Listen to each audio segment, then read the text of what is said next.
What's good, YouTube? It's your boy MarshTheKid back with another video, man. Hopefully, y'all had a great Halloween. You feel me? Hopefully, y'all safe. But that don't mean the chillin' scares video stop, man. Foremost disturbing Reddit accounts. Let's just dive in, man. On March 6, 2017, a rather concerning post was uploaded to Reddit titled, "Found cry for help on Reddit from Thai factory worker."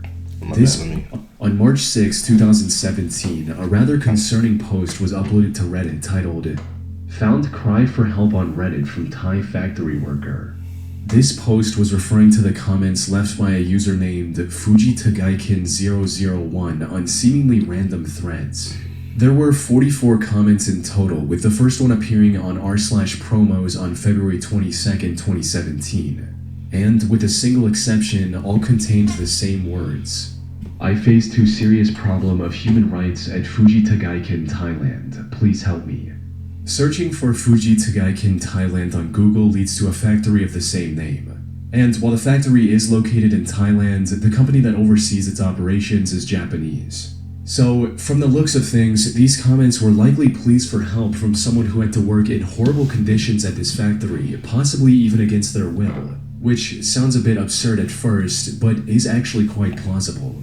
You see, Thailand has a major modern-day slavery problem, primarily in its fishing industry, but can also extend to other industries as well, with over 400,000 people being forced to work for little to no compensation. Additionally, Japan is also notorious for what's known as its black companies, which force employees into exploitative, sweatshop-like environments with unpaid overtime and harsh working conditions. Given these issues, it's not unreasonable to imagine a Japanese worker getting stuck working at a factory in Thailand with no escape in sight, and all they were able to do is beg for help on the internet. They were likely not proficient in English, which would explain the grammar mistakes. Also, the vast majority of comments they left were on the most mainstream subreddits, like pics, gifs, space, gaming, and some others, suggesting they likely weren't familiar with Reddit either and might have just clicked on the top subreddits they came across and commented on the first post they saw. However, this is where this theory starts breaking down. Because, despite many people offering advice and trying to help, FujiTagaikin001 never responded, neither in the comments nor in DMs. This led many to believe that these comments were nothing more than spam from a bot, which obviously isn't an uncommon sight on social platforms like Reddit. However, many argue that explanation doesn't hold much weight here. Nah, I mean, those bots be crazy, bro. I know y'all be encountering those OF bots. You feel me? I know you get them. I ain't saying you respond, but I'm just saying I know you get them. And if you don't think you get them, go ahead and go to your Instagram. Go to your DM request, and I guarantee you got a couple OF group chats just spamming you. Mainly because in one instance, FujiTagaikin001 posted the comment twice on the same thread, something they hadn't done in any post before or since. A bot would almost never make such a mistake, suggesting it might have been human error. On top of that, while 44 comments are a lot for a person, they are a tiny amount for spam bots that can post hundreds, if not thousands of comments in a matter of seconds. Not to mention the fact that FujiTagaikin001's comments were posted over the span of 4 days, with seemingly random intervals between each comment. Put simply, these comments were almost certainly posted by a person. So, what's really going on here? Were these comments really cries for help from someone stuck in an unfortunate, exploitative situation? Well, it's hard to say. From what I was able to find on FujiTagaikin, there doesn't seem to be any indications of shady activity going on behind the scenes. After FujiTagaikin001's story caught some attention, several people reported the company to organizations like Amnesty International. But the company is still operational to this day, and I didn't find any news coverage of anything bad being discovered at their factory in Thailand. It does have a few dozen negative reviews on Google, but almost all of them were posted after FujiTagaikin001's comment became popular on Reddit. One possible theory is that these comments were posted by a troll or a competitor with the express goal of tarnishing FujiTagaikin's reputation. However, there's currently no evidence that supports or contradicts this theory. The most likely explanation that I was able to come up with stems from the only comment FujiTagaikin001 made that strayed from the usual pattern. Translated into English, it reads, Fuji Tagaiken, I'm being subjected to power harassment in Thailand. The power harassment mentioned in this comment is a specific Japanese term used to describe workplace bullying, usually by a superior. And while it is bad, it's not as extreme as the slavery situation many on the internet assumed it to be. Here's what I believe might have happened. A Japanese employee working at Fuji Tagaiken's Thai factory was likely getting harassed by one of their superiors. Frustrated with their situation, they turned to the internet for help.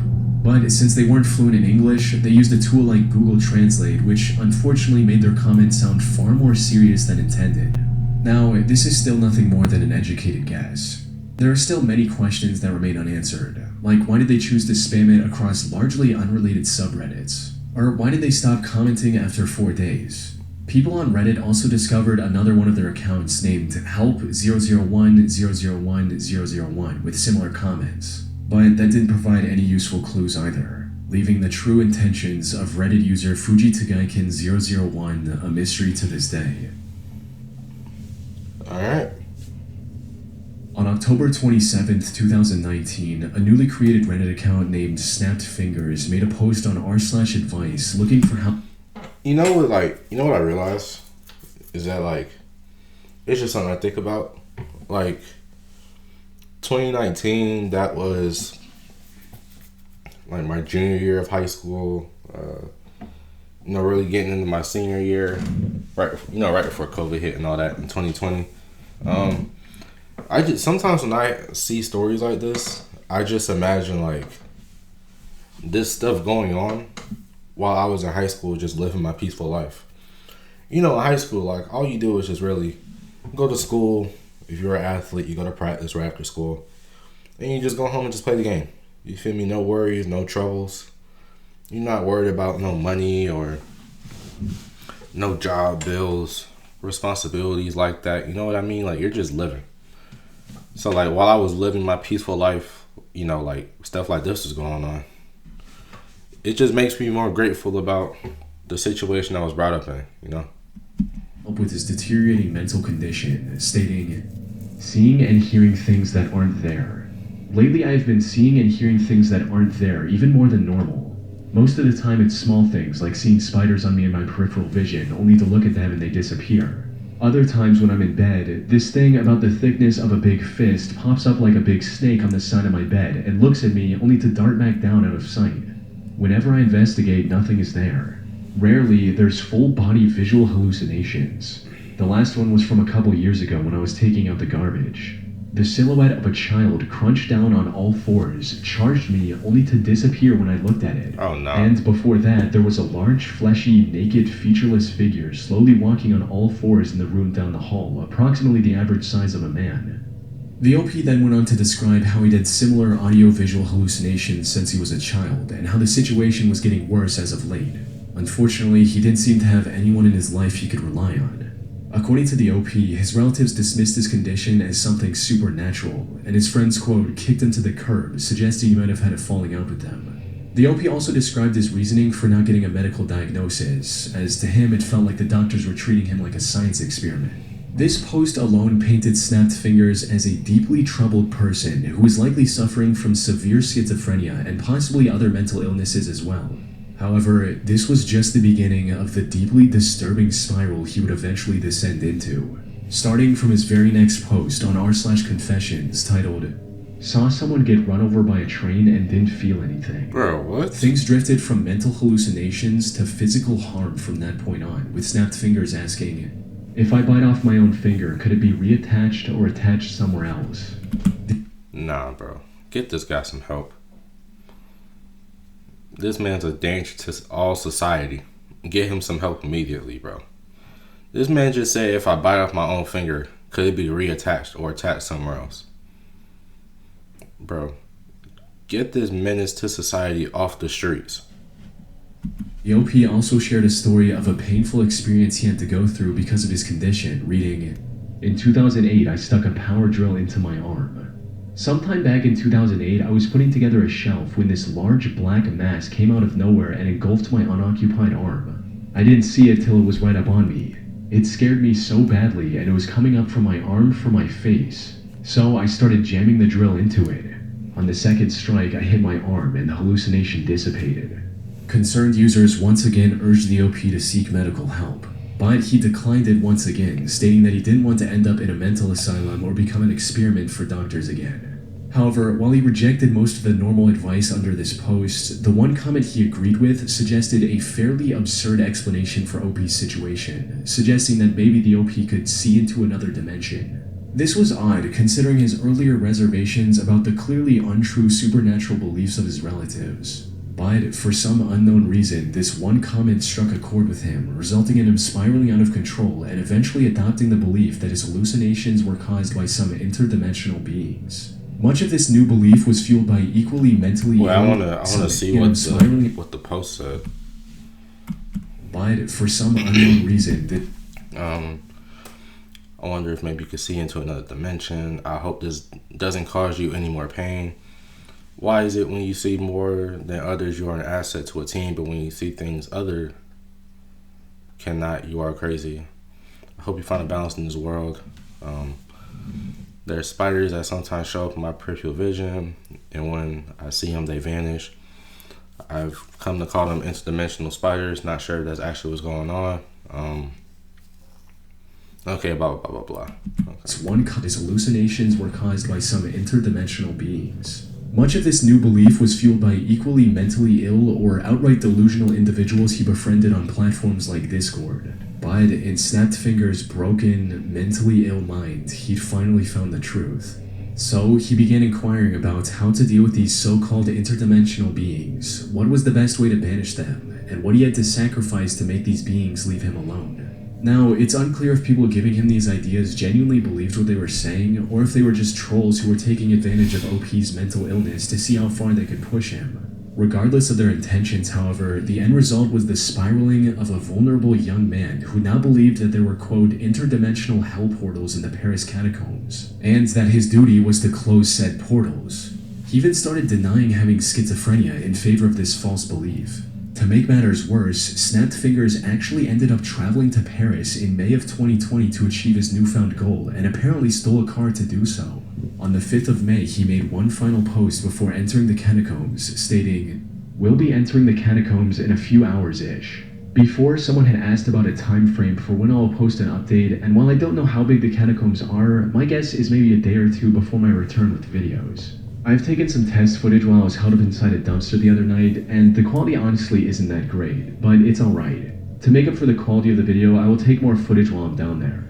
However, the update never came, leading many to believe that the OP had likely gotten lost and passed away from exhaustion or dehydration inside the catacombs. For those who don't know, the Paris catacombs stretch over 186 miles, or 300 kilometers, most of which is completely unexplored. Entering these unknown sections is pretty much a death sentence for even experts on the location, let alone a complete rookie like the OP. But to everyone's surprise, Snapped Fingers actually made a comeback almost 2 years later in May of 2022. It seemed he somehow successfully found his way into the catacombs, explored them for a while, and then managed to find his way back. He made a post admitting that there were no portals or anything of that nature in there, followed by a final post meant to give everyone invested in his story some closure. And while he didn't go into details of what happened after he entered the catacombs, he did seem to be on the right path, stating, "Without going into much detail, I am not dead, and even though things are not perfect, I am always improving despite minor hiccups here and there. But as I said before, I intend to distance myself from this and will take the necessary steps to achieve that in order to return to normality." His account, which is now deleted, stood as a disturbing showcase of the delusions of a mentally ill man that almost led him to his own death in the Paris catacombs. Hopefully he was able to get the help he needed and is doing much better in life. Alright, that one was a little bit Bever weird. was a 45-year-old woman who lived in the city of Broken Arrow, Oklahoma with her husband, 45-year-old David Bever, and their 7 children. April was the primary caretaker of her family, as well as the teacher for her homeschooled children. In addition to this, she also liked browsing Reddit, where she went by the name of Aoki Mom. Given her otherwise busy lifestyle, Reddit was one place where she could talk to other like-minded people and make new connections, though many of her posts revolved around the love she had for her children. On a post discussing the financial benefits of not having any kids, April wrote, "I have 7 children, and we have always lived on one income and have never had any government assistance or needed it. We have a 4,700 square foot house, 2 newer cars, and my kids do not do without. There are childless people that do not have this. Life is about making good job or income choices and then making the best money choices based on your income. I would never give up having any of my children so I could have more money. They are amazing people and the world would benefit by having them in it. And nothing I could buy or invest in could compare to giving a person a chance to have a life. Put simply, there was nothing April treasured more than her family. Sadly, her time with this family was cut short in 2015 in what would later be remembered as one of the greatest tragedies of Broken Arrow, Oklahoma. On July 22nd, 2015, the Broken Arrow Police Department received a 911 call from 12-year-old Daniel Bever, April and David's third son. Broken Arrow 911. Hello? Hi, where are you at? Broken Arrow, Oklahoma 7411. What address? 709 in the Lake Hole. Okay. Are you the only one there? No, my dad is attacking my family. Your dad is attacking your family? No, my brother.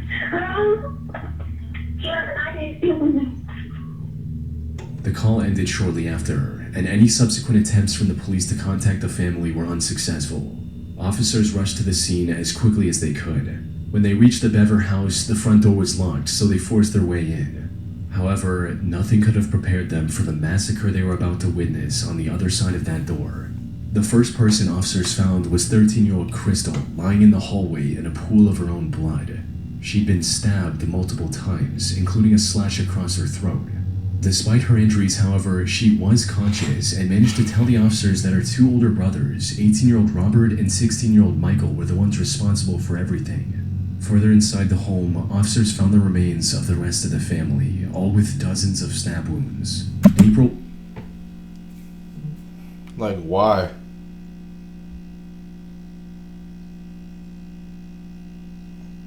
Like, why? Bro, send him in a mental asylum, bro. Like, for real. People like this don't deserve to live. I'm gonna just be completely honest with you. I'm a firm believer, bro. If you take the life of somebody, you deserve to get your life taken. Just keep it 100. Purposely. If you purposely take the life. That's what I meant.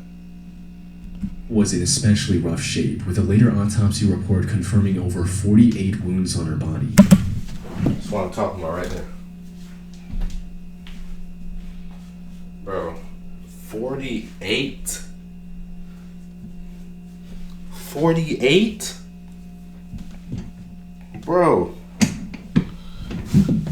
you 16, you supposed to be off in your room drinking Fanta and Powerade, playing Minecraft. And you managed to stab your mother 48 times.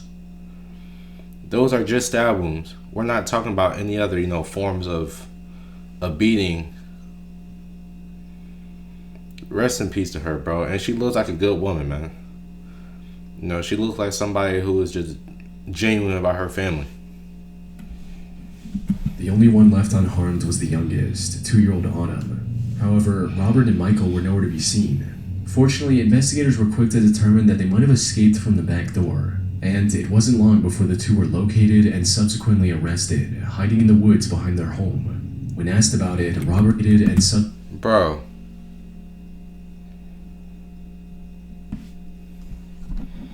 He just pissed me off. Is he smiling? This man is smiling. Nah. He needs to be in the deepest, darkest depths of hell, bro. There's no way you smiling after unaliving your whole family.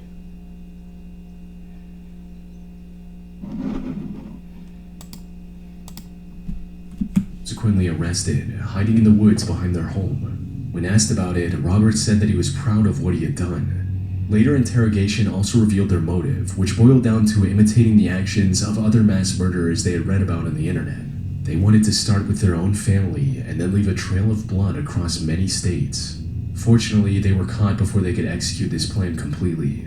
They stood trial multiple times over the next few years and were found guilty on the charges filed against them. Michael was sentenced to 5 consecutive life sentences, while Robert was given 9 for being the primary mastermind behind the crime. Aoki Mom's Reddit account and subsequent posts are now left abandoned, seen in a much more disturbing light following the massacre that took place over a decade earlier. On the 7th of August 2015, Reddit user Is There Life After Lyme made a post in the Lyme disease subreddit recounting her terrible experience with the ailment, writing, "Lyme disease has ruined my life. I was diagnosed by an LLMD last year with congenital Lyme disease, as well as several co-infections after several years of suffering with horrible brain fog, depression, vision problems, and memory loss. I was so happy to finally get a diagnosis. Since then, I have been getting treated, but I have not gotten any better at all. I am a single working mother, and between visits to my LLMD and the formulas I buy from her and paying for things for my child, I am struggling to stay afloat. I do not have health insurance, and it's getting to the point where I'm looking into food stamps. My LLMD tells me that I will get worse if I stop the treatments now because the bacteria are smart. There are no other LLMDs in my area, so I can't go for a second opinion, and it's useless to go to a traditional doctor where I'll just be laughed at. I feel like I've tried everything and nothing has worked. I have even begun to see signs of congenital Lyme disease in my 5-year-old daughter. The hostility, the impulsiveness, the inability to concentrate. I simply can't afford to get her treated for Lyme.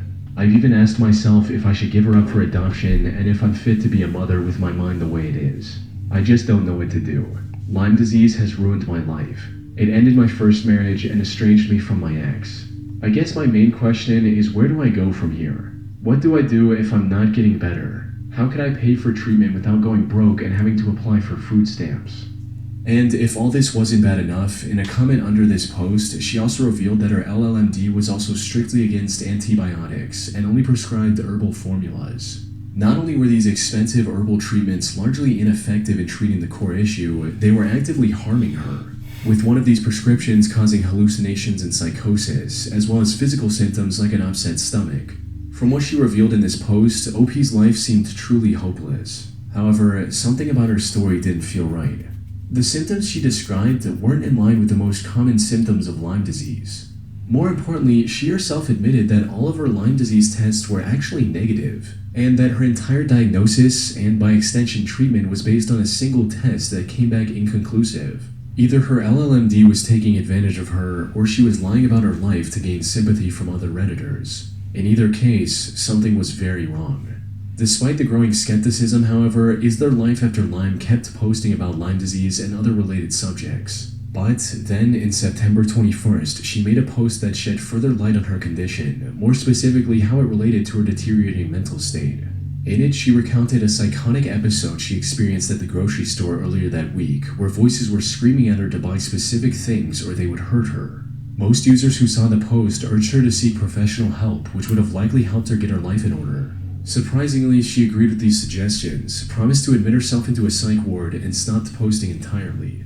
Unfortunately, by the time she returned in 2016, her mental state had somehow gotten significantly worse. She started rambling about random conspiracy theories relating to everything from the child-free subreddit to the Pizzagate conspiracy and how it all relates to Lyme disease. Is There Life After Lyme had officially gone off the deep end, and her situation was getting worse with each passing day.